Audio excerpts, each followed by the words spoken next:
Tonight, two swans move their heads about. I eat a shoe, and James says he's not fat. I'm not fat.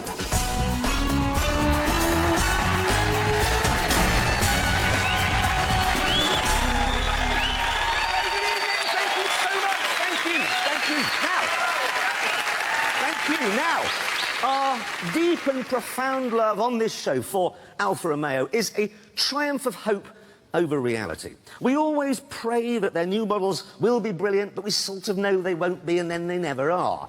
But what about this, the new and very pretty 4C?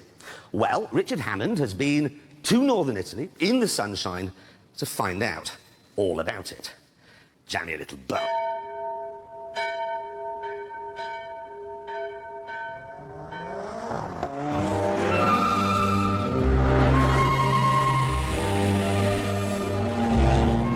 Let's get this straight. I'm in a mid-engined, two-seater Alfa Romeo. The first proper Alfa sports car for 20 years. I'm driving it in northern Italy on a lovely day. In theory, things don't get much better. But, predictably, there are one or two problems. First of all, it's going to cost around £45,000. And that's a fair bit, especially as you don't get a V8 or even a V6. What you do get is a turbocharged, reworked version of the 1.7-litre four-cylinder engine from a Giulietta hatchback. And under here, well, I don't know what's under here, because the bonnet is bolted shut. It's bolted shut for the same reason this car has no power steering and no proper climate control. To save weight. That's why it has the same sort of carbon fibre chassis as a Formula One car. It's why there's almost no metal in the body at all. The upshot is the 4C weighs just 925 kilos.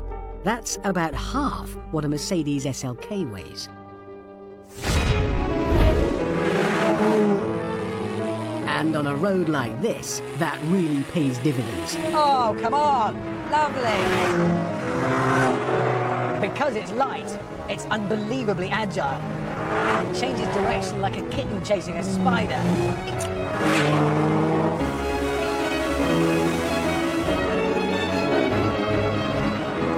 Because there's no power steering, I can feel far more at the steering wheel. I know what the wheels are doing.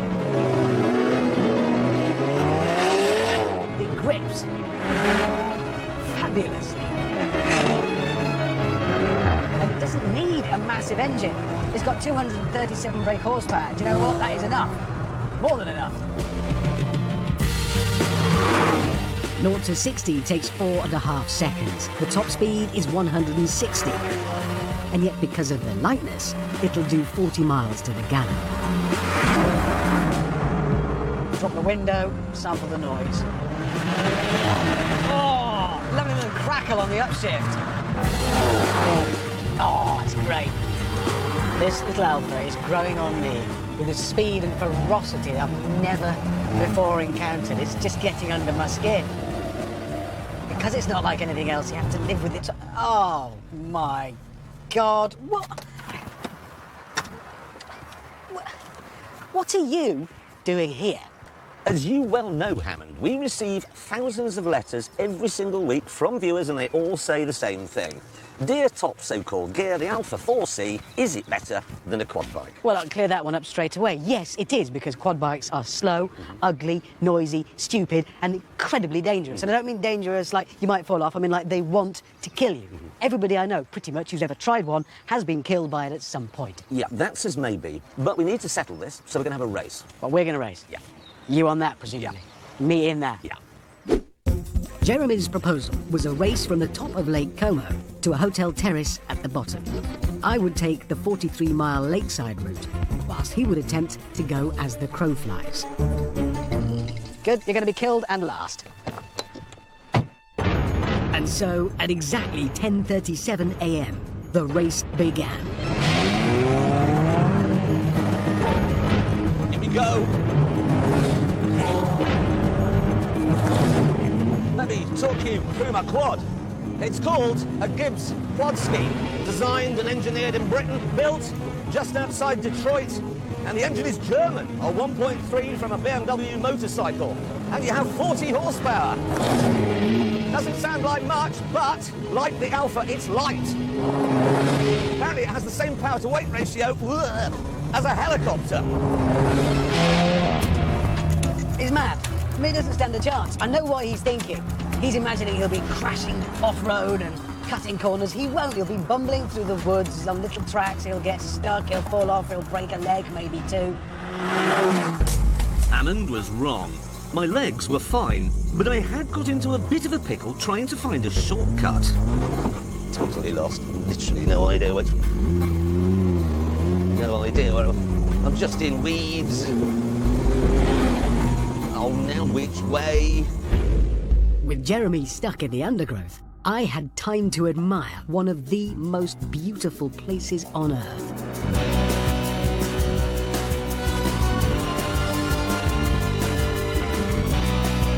Oh, mountains, pretty village, all present and correct. Coming through. So this scooter rider will not mind me whizzing past in my Alfa Romeo, because I know he loves Alfa Romeo just as much, if not more, than I do. We have to love Alfa. It's the law. Meanwhile... Oh, God, no, wait. Many neckles. This may have a top speed of 40, but I'm not doing that now, really. Happily, however, Hammond was about to discover one of the Alfa's drawbacks. Its girth. Oh my God, this is narrow. Oh, that is a wide. This car is wide. That's a problem. So what were they thinking when they've got streets like this? I mean, Still, could be worse. Oh no! Now look what I've done. I've accidentally crashed into Lake Como. But it's okay, because if I push this little button here, the wheels have folded up, and now I'm on a jet ski. Oh, and it gets better, because on land it has 40 horsepower, but here on water it has 140.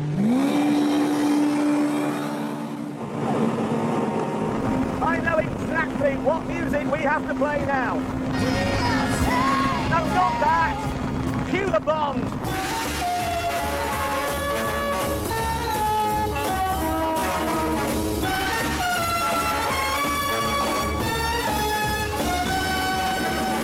we go, 45 miles an hour. Alan, you've had it, wherever you are. You can't beat this.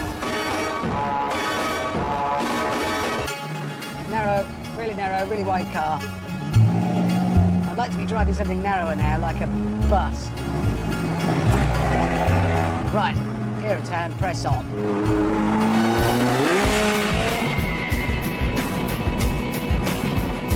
So let's just get this straight. I'm wearing a wet white shirt and I'm in a lake. I'm Mr. Darcy. Come on.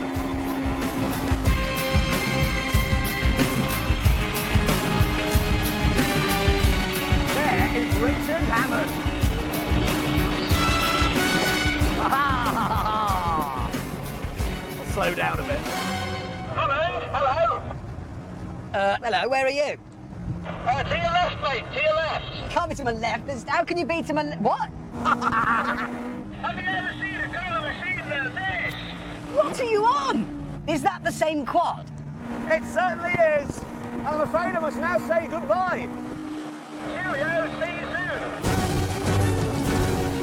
soon. Cheating sod. He can just go straight across the lake now. I've got to go all the way down the bottom here and back up the other side. I'm going to lose this. He's going to do his stupid smug face. Spurred on by the horror of his face, I put the hammer down. Come on, little Alpha.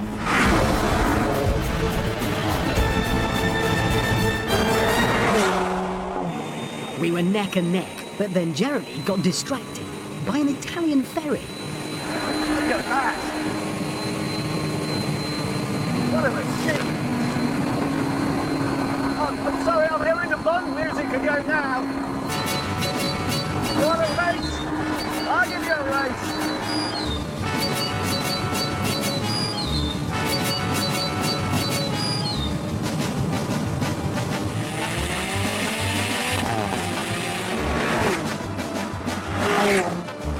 Oh, come on, I can't lose this.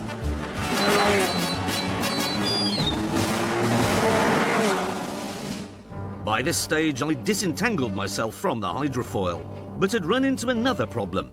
Lake Como's weird winds.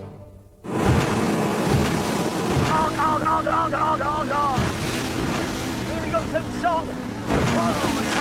Whoa, no. I've lost 10 miles an hour. No. Oh, the back bottom. Whoa, no. Wow. They slowed you down a bit. Oh my God, that's a big one. I'm now down to 15 miles an hour, and I can't realistically go any faster because I can't see where I'm bloody going. The vicious chop had put Hammond back in the lead. We have to beat him.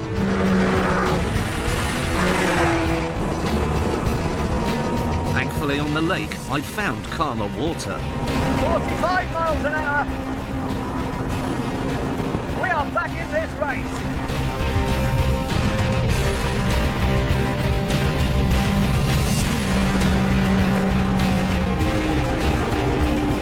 There he is.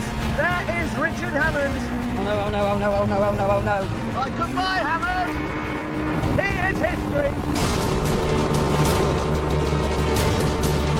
It certainly seemed that way because pretty soon the hotel was in sight. Oh, it is. There's the finishing line. So, I was definitely going to win this. But then I realised the victory would be a bit hollow. Obviously, I want to beat Hammond. Of course I do. But I don't want to beat that Alfa Romeo, because to me, Alfas are special. They're really special. This is a bit like having a running race with your 4-year-old son. Yes, of course you can win, but you don't really want to. It's not far now. Little Alpha, I think we have to accept the inevitable. He's not there, is he? In a few minutes, Hammond would arrive and see my quadski moored alongside the hotel's jetty. Damn and blast, I'm gonna win this. Nothing I can do.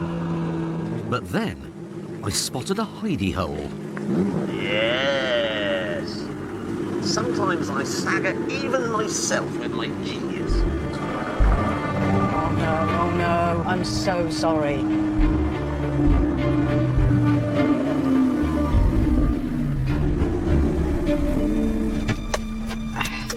Right, where is he?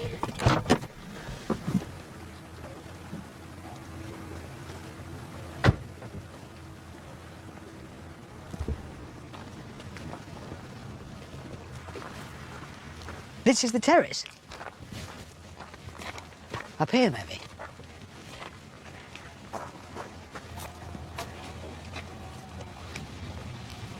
Do you know what? You know here. I don't know how. What I've done is win. And that little Alpha. Hammond! Mate! I don't know Well what to say. done. I You won. beat me fair and square. I did! In the Alpha! Do you know, I'd have bet £1 million when I overtook you. I was going to win.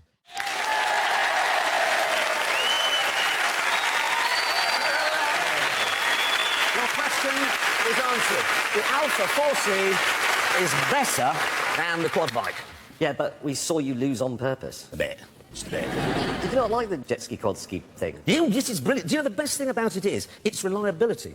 It performed faultlessly all day, and then it performed faultlessly all the next day when we had to rerun the race because an American knocked the camera with all the film in it into the lake. Ready? I was on this thing for 2 days. 2 days. By the time we finished, my sausage looked like a beaver's tail. Is it expensive? What, my sausage? No. The thing. Oh, the thing, yes, it's £26,000. But, no, hang on, you do get a lot of health and safety warning notices for that. This is my favourite down here. It's warning about what you have to wear, and it says, hang on, normal swimwear does not adequately protect against forceful water entry into rectum or vagina.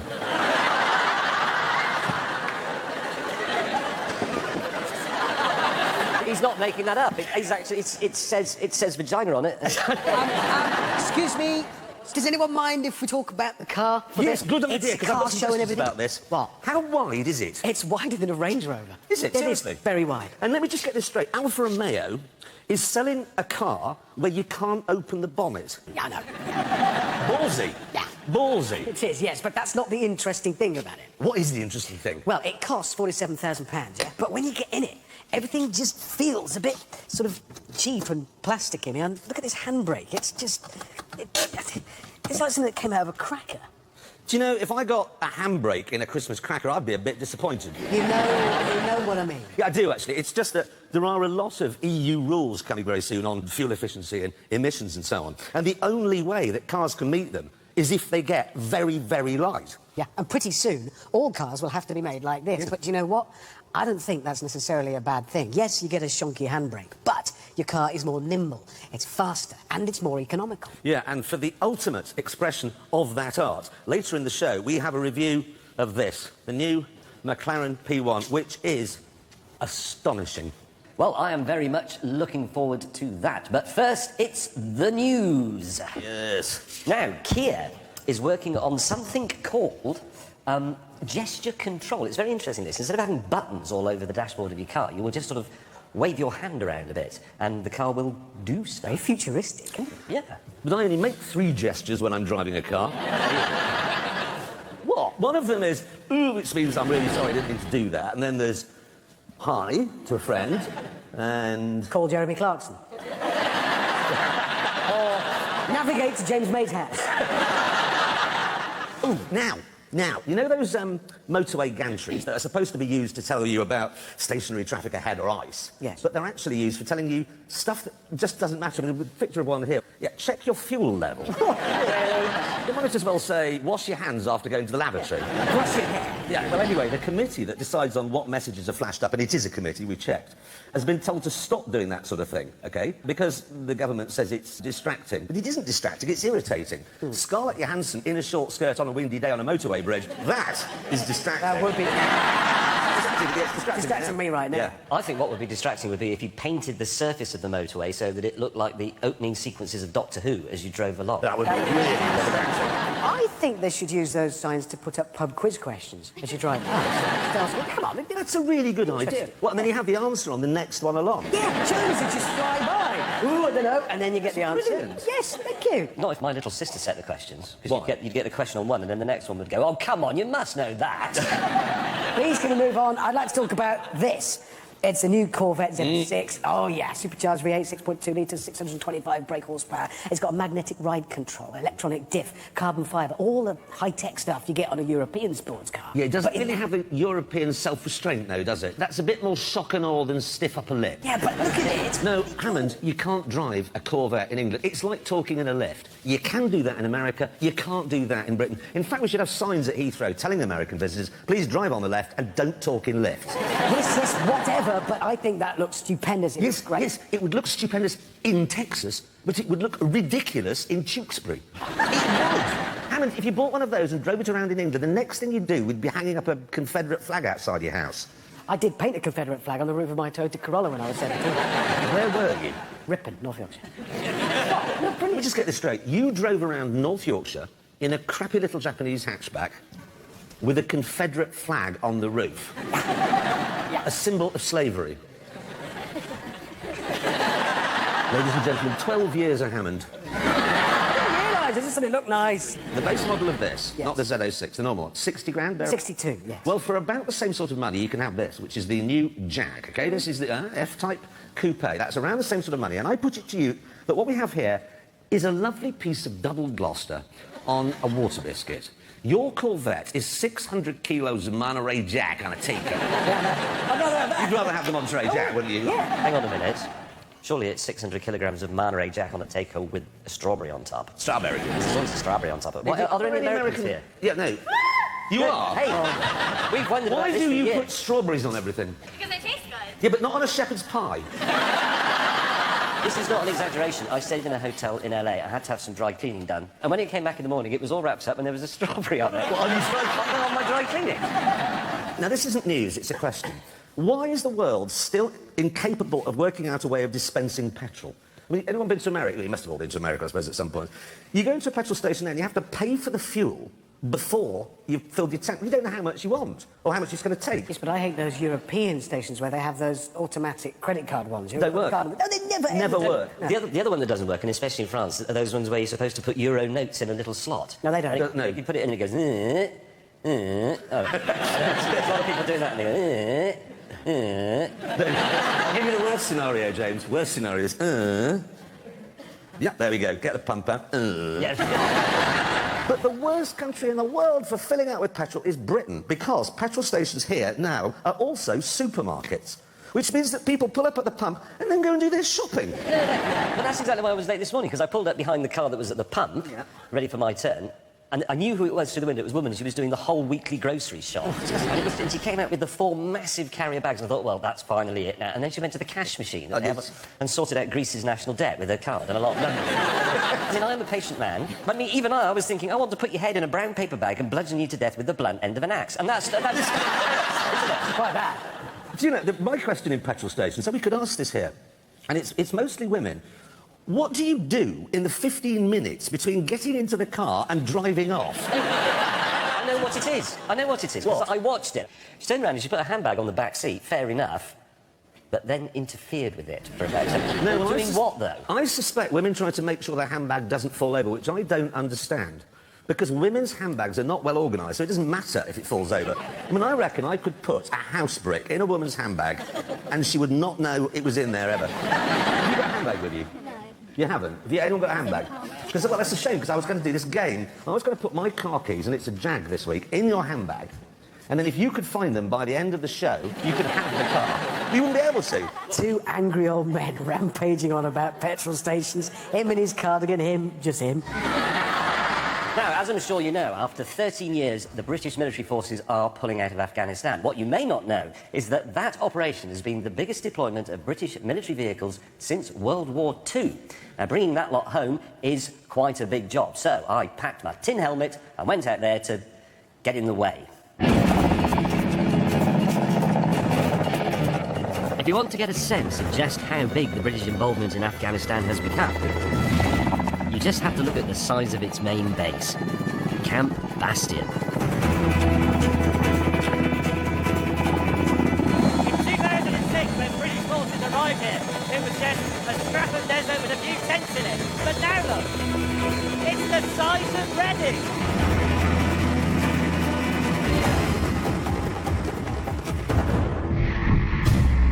And inside its 25 miles of blast-proof perimeter wall, alongside the few comforts of home, you'll find a vast armada of vehicles.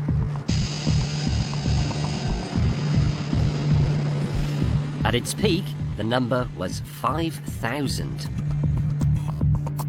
We've got a few of them here. The names will be dimly familiar from news reports. That is a Ridgeback. That is a Mastiff. Then you have a Foxhound. The pale-coloured one is a Husky. And that weird-looking thing with the tracks on over there, that is a Warthog. Don't expect cute and cuddly names like Panda or Fiesta. Everything here is named after a dog, except the Warthog, which is named after a warthog. To keep the wheels turning, the Army has built this enormous workshop, which, at full strength, carries £60 million worth of spares and employs 150 mechanics. Bastion even has its own purpose-built driver training ground, approved by a squad of driving instructors. The sheer size of this operation is truly impressive, but equally fascinating is what the Afghanistan campaign has done to Britain's military vehicles. It has brought about the biggest change in a generation. When the British first arrived here, their staple patrol vehicle, the snatched Land Rover, offered woeful protection against IEDs. In 2009 alone, 79 soldiers fell victim to such devices.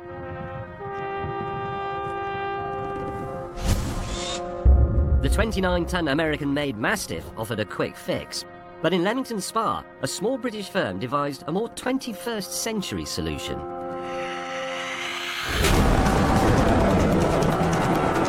This is a Foxhound. And it's very clever because it's actually made out of armour. It's not a normal vehicle to which armour plate has been added. It's a sort of armour monocoque, if you like.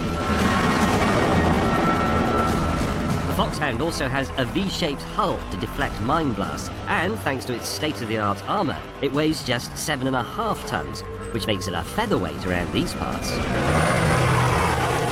To drive, it's pretty much like an off-road car. It's a positive mountain goat, this thing. Now, history will record that government bureaucrats dragged their heels over the military vehicle crisis in Afghanistan. But the boffins who developed the Foxhound certainly didn't. This machine was designed, engineered, tested, proved, and got on the ground in large numbers in just over 3 years. Try doing that with a small hatchback or something. Alongside the Foxhound, the military drew on a policy called Urgent Operational Requirement, or UOR, which saw them combine operational demands and the best vehicle-related suggestions from soldiers on the ground. Here's a very simple example of UOR. This is a Mastiff. It's got cameras mounted on the side. Commander Buzz here can look at the pictures on his screen. Now, on the early ones, they were rigidly mounted. When you went through things like villages, they got smashed. So somebody said, well, why not put them on a hinge? So they did. The soldiers also needed their vehicles to be more stealthy in the dark, so a night vision system was developed that would allow them to switch off their headlights. I'm now driving the Mastiff completely blacked out, but using the night vision system suspended in front of my face. And this is quite amazing. This is actually my eyes. I can't see a single thing through the windscreen. These lamps on the outside are infrared and illuminate the surrounding area. Our camera can see the light they emit, but it's invisible to the naked eye. We ought to point out that normally we wouldn't even have these red interior lights on. Those are there so that our cameras are working properly. But actually you can drive this, we could be completely black in here, couldn't we? Yeah, you'd be completely black out, yeah. Right, so I've missed those. What are those? Are they rocks or are they? Yeah, they're just mountains there in front of you. Straighten up, sir. You can see that compound ahead of us? Yep. Yeah, you want to be going to the round to the left of that. I can see that as clear as day. It's a good piece of gear. It's brilliant, isn't it? Now, on a machine as heavily armoured as a Mastiff, the protection against roadside bombs is good.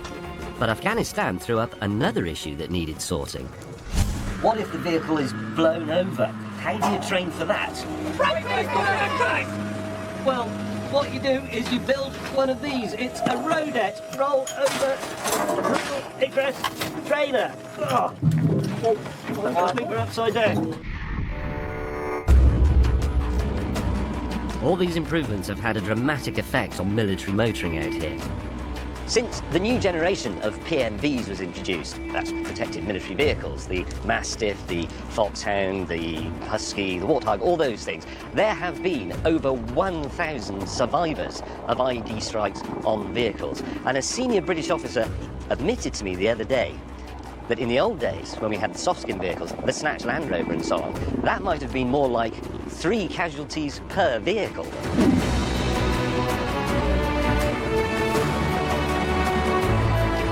With our troops now coming home, this stuff is too valuable to leave behind. So a massive operation is underway to bring it back to Britain. At forward bases like this one, all the vehicles and spares are being gathered up for the drive back to Bastion.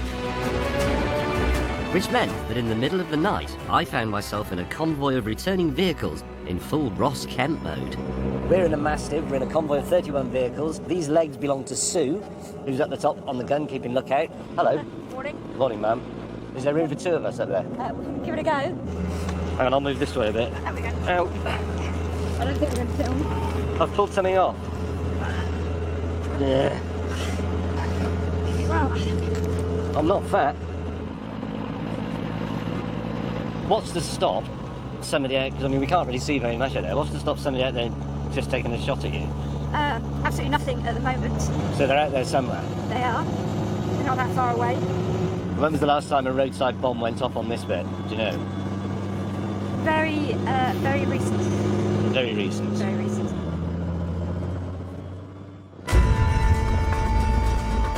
Daylight found us still in one piece, and back within the walls of Bastion, the packing up process could begin. Alongside a stripped-down service, each vehicle gets a 24-hour-long jet wash, a biological decontamination, and, at the very end, its own passport. And look at the size of it. All these pages, all these signatures, everything signed off. Every single vehicle and piece of equipment has one of those, and there are over 3,500 of them. So don't complain next time you have to tax and MOT your car.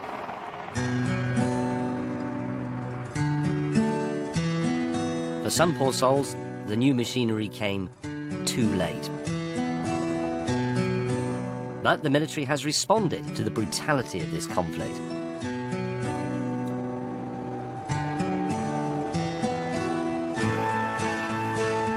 And the vehicles we're bringing home from Afghanistan are much better than the ones we went out with.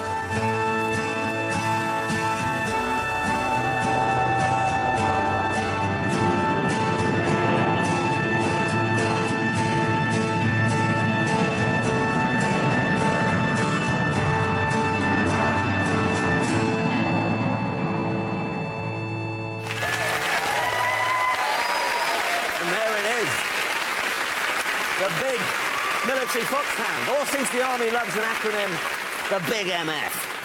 Anyway, it's now time to put an S in our RPC. Britain has produced many great Toms over the years, Daly, Jones, and of course, Mass the tank engine. But tonight, our Tom is the newest of them all. He's from Thor, and Avengers Assemble, and Warhorse. Ladies and gentlemen, Tom Hiddleston!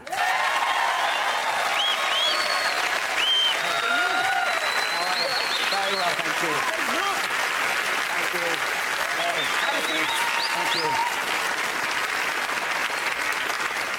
I was half expecting you to ask the audience to kneel before you. Not here. I've got my horns with me.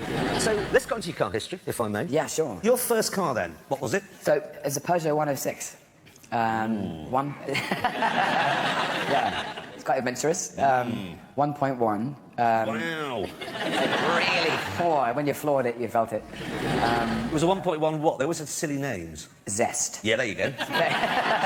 Sounds like a washing powder. It sounds like lemon juice. It does. I bought it with my first paycheck for some TV work that I got while I was at university. And I kept that for 10 years. 10 years? 10 whole years, all the way through my 20s, yeah. But I presume that obviously now, as a result of you being Loki in the Thor franchise... Indeed, yeah. There's no need now to drive around in cars with zesty names. Well, I'm very fortunate to drive a Jaguar. And as you probably know, I'm part of a campaign that they have recently done. And they are... Weirdly, Jaguar's been like part of my life for the last couple of years because I keep playing characters in films who drive Jaguars. What, does Loki drive a jet? I think Loki drives a spaceship. Yes, he does. It's a Jag spaceship. It is a Jag. Get to the I'm petrol sure. station and go, damn, I seem to have left my wallet at home. It's embarrassing. Yes. I'm sure he would approve. Caddish spaceship. Yeah. No, this Jag commercial, actually, I don't know if anybody's seen it. Just have a look at this. Have you ever noticed how in Hollywood movies all the villains are played by Brits? Maybe we just sound right. Thank you, Harry. We're more focused. More precise. We're always one step ahead. With a certain style. An eye for detail. And we're obsessed by power.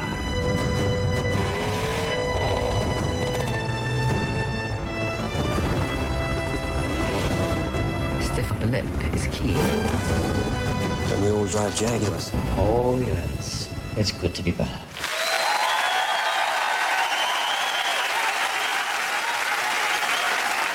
The line I like most in that is Mark Strong's, because he goes, we all drive Jaguars. Yeah. But it should be as we all drive Jaguars now. Right. As a result of this. Or indeed a helicopter. Was that really filmed in It London? was all filmed in London. It was one of the most extraordinary evenings of my life. We were allowed to go over central London about 500 feet. And the door of the helicopter was open. And Tom Hooper, who directed, was sitting behind the camera. And we were up sort of banking rights, and I was leaning out the window. And at a certain point he said, I'm afraid we have to cut, we have to change. I was like, OK, good, that's completely fine. Cut. it's really high.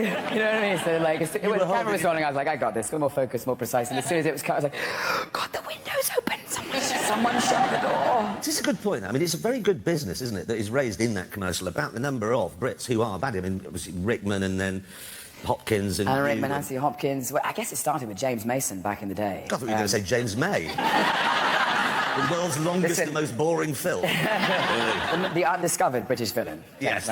But what is it that you think that the Brits bring to a Hollywood movie? I genuinely think it's because Americans think we're inherently distrustful. They think, oh my God, your accent, you're so sneaky. Or something. I mean, it's illusion, of course. They like seeing us fail. I think that's what it is. That's it. Shooting the White House. I think that's what it is, because you have to fail, obviously, to be on the baddie. Yeah. That's probably what it is. Now, your career began, I believe, at Slough Comprehensive. It certainly did, yeah. As the front leg of an elephant? I was the front leg of an elephant carrying Eddie Redmayne. He was grand enough to be the passenger of the elephant, yeah. I was the arse of a donkey once. I ended up here as a result of that, but... And then you did the obligatory... arse of a donkey in the world. It was very good.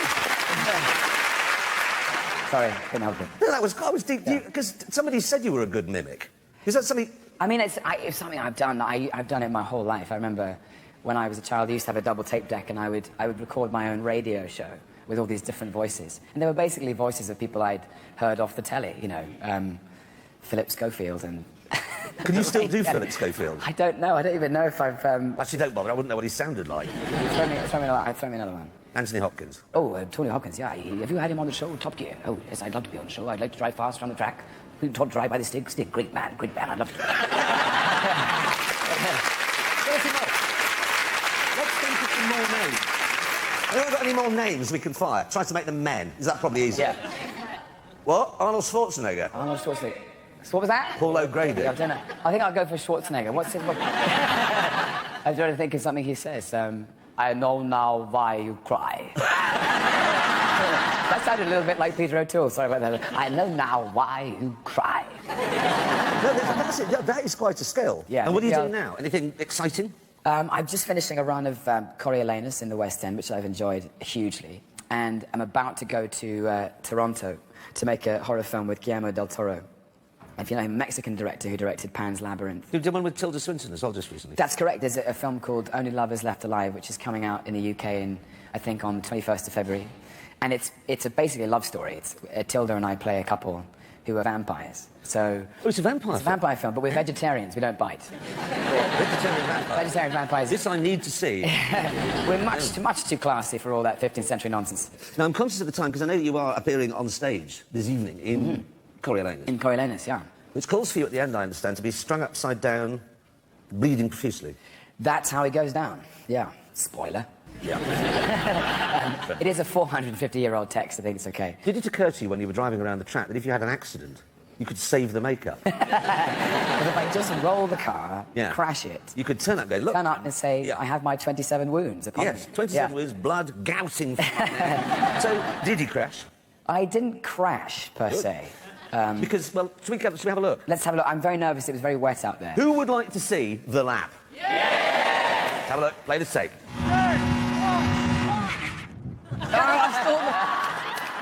No way.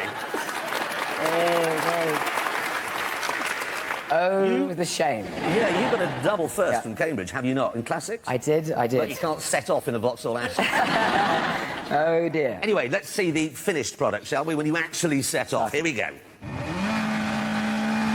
Ooh, that's a lot of clutch work. Yeah. Come on. Come on! Come on! God almighty, that's wet. Doing well, though. Go. Take the bend hard. Use the track. Yeah, use the track. Better. God, you've actually got that thing sliding. Normally it's got very good grip. Yeah, it was very puddly out there. I'm forever driving in puddles. Like, could you see the lines at the hammerhead? Yeah, just about. Very difficult. Yeah. No, Hugh Bonneville was here last week. He said he couldn't see the lines because it was so wet. It's weird, isn't it, to have it looks... 2 wet days. Floor it. You're not doing it flat, you're not... Come on! You are! No, you're not. I was going to say that's ballsy on a day like today. Stupid but ballsy, right. Oh, the tail coming out. You are very committed to this. There you go, set to last corner. That's very nicely done. Gambon. More understeer. A bit safe. No, I disagree. That was understeer. There we are across the line.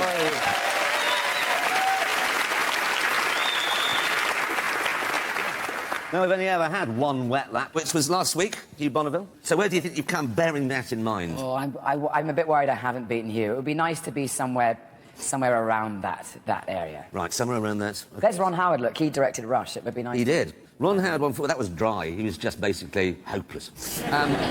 Hugh was 150.1. Okay. You, Tom Hiddleston, 1. That's good. That's good. Okay. 40. But only just. 9.9. Oh, there we go. Well, all right, thank you. In the wet. very wet. Thank you, I'm going to see, yeah. Special, very wet lap. Well, I must let you go, which is a shame because I'm much enjoying all of this. Ladies and gentlemen, Tom Hiddleston.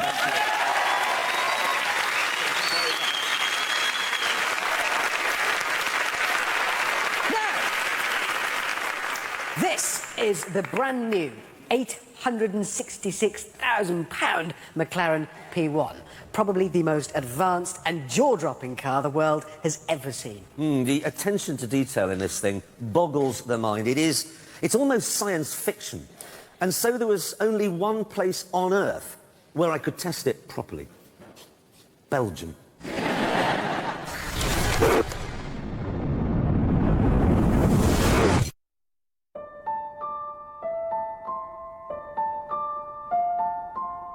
This is Bruges. It's a quiet, friendly, cobbled sort of place. And it's just a stone's throw from Brussels, home to all the environmental EU lawmakers. All of which makes it an ideal starting point for my test of the new McLaren. Because behind the front seats there are 324 laptop-style batteries, which power a silent, polar bear-friendly electric motor. This means that even the most frizzy-haired sandal enthusiast would welcome this car into their city centre. It's like that other two-seater electric car, the G-Whiz. It's Al Gore with a windscreen wiper. Do not think, however, that it has the get-up-and-go of Jabba the Hutt. Because the electric motor in this produces a whopping 176 horsepower. And that's about what you get from a Volkswagen GTI, so it's pretty nippy. The only problem is that after just 6 miles, the batteries will be flat. So you'll need to plug your car into the mains and sit about eating a chocolate choux for 2 hours until they're charged up again. Or if this doesn't appeal, there is an alternative. Because, you see, the P1 is fitted as standard with an on-board petrol-powered generator. And it is quite a big one. In fact, it's a 3.8-litre, twin-turbocharged, 722 horsepower V8. We push this button. There it is, firing up.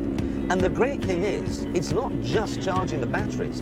It's also working alongside the electric motor to power the wheels. So the P1 then is not like a G-Whiz at all, in any way. Thanks to that generator, you can take this out of a city centre and onto the open road.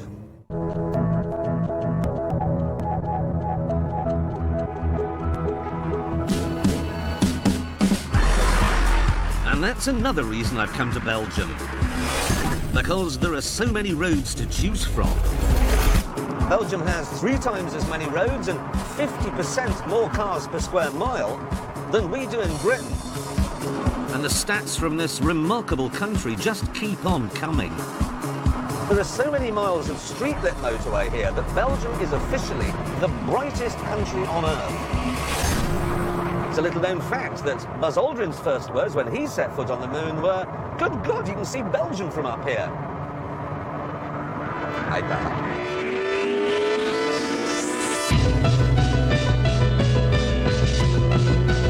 On the road I chose, there was rain. There was sunshine. There were clear stretches. And there were traffic jams. And the McLaren was quiet and comfortable through it all. But it was not what you'd call luxurious. It is, frankly, as well equipped as a pair of monk's underpants.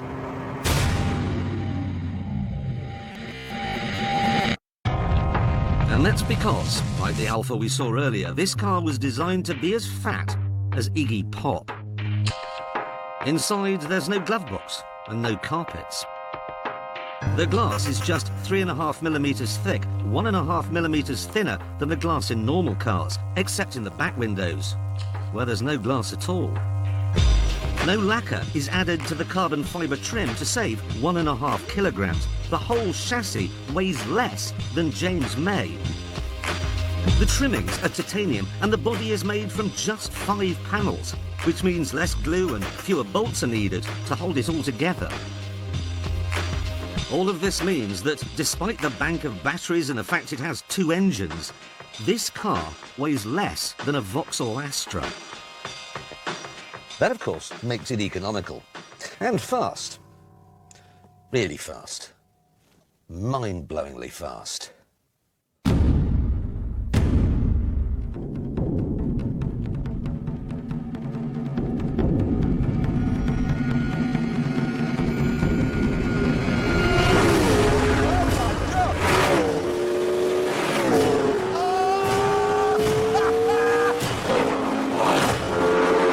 The speed, in fact, is the main reason I brought this car to Belgium, because Belgium is home to this place.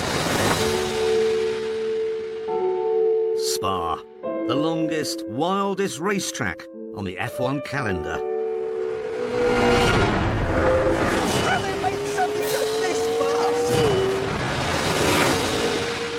Okay, let me just slow it down while I explain what's going on here. The electric motor and the big V8 generator are working together so that I have at my disposal 903 brake horsepower.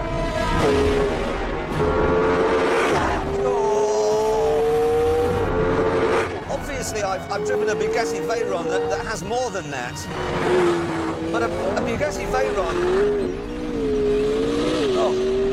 it has 4-wheel drive and it weighs more than most mountains. This is rear-wheel drive, and the only significant weight comes from the air passing over the body. Right, oh ruse. Flat in a Formula One car, not flat in this. Oh, they should have called this the Widowmaker. The throttle is a hyperspace button. Step on it, and you're gone. And yet somehow, even in this appalling weather, it got round all of the corners without crashing once. So how?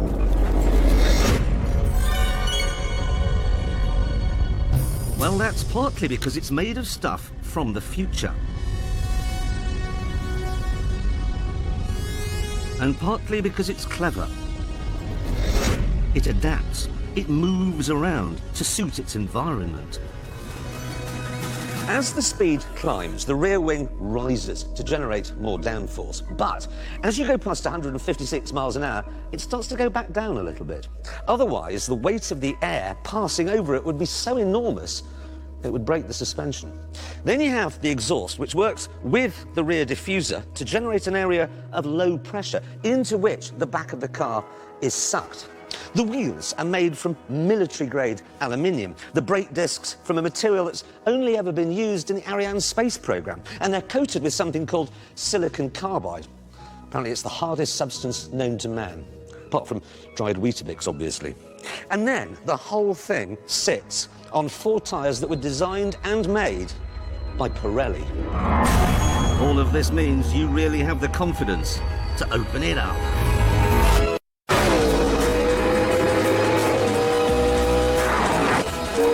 This thing goes from 0 to 160 miles an hour faster than a Golf goes from 0 to 60. 130, 140, 150, 160, 170, 180, 190. Bloody hell, fire! And as you hurtle round in a puddle of your own feces, gurgling like an infant, the car is working on ways of going even faster.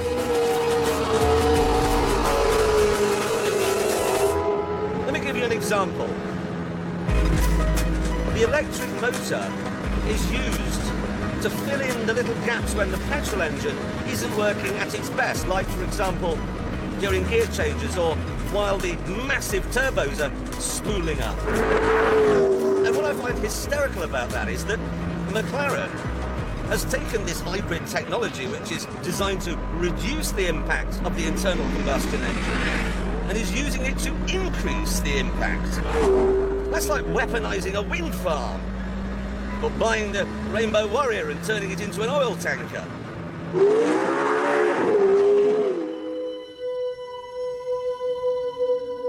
For years, cars have all been basically the same, but this really isn't. It's a game changer, a genuinely new chapter in the history of motoring. In a town, it's as eco-friendly as a health food shop. On a motorway, it's comfortable and produces no more carbon dioxide than a family saloon. And on a track, it can rip a hole through time. And it's all been achieved using something that's been around for centuries. Brilliant British engineering. You could argue that it doesn't have the passion or the flair of a Ferrari, and I'd probably agree with you. But look at it this way. It was passion and flair that built the Leaning Tower of Pisa. And it was British engineering that built the plumb dead straight Westminster Abbey.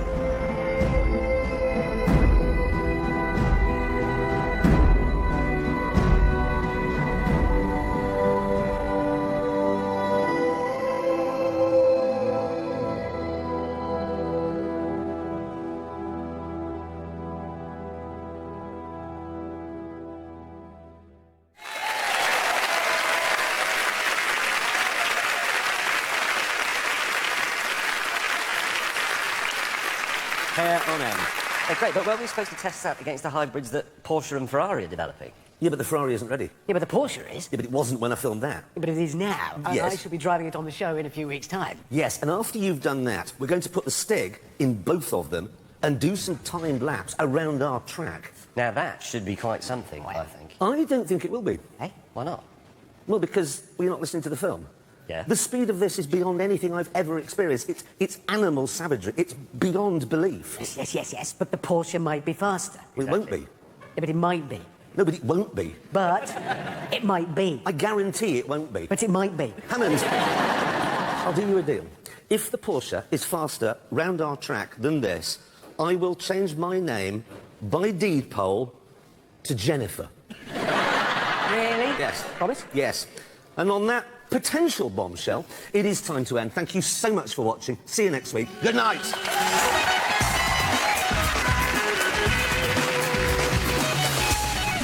Bringing the answer.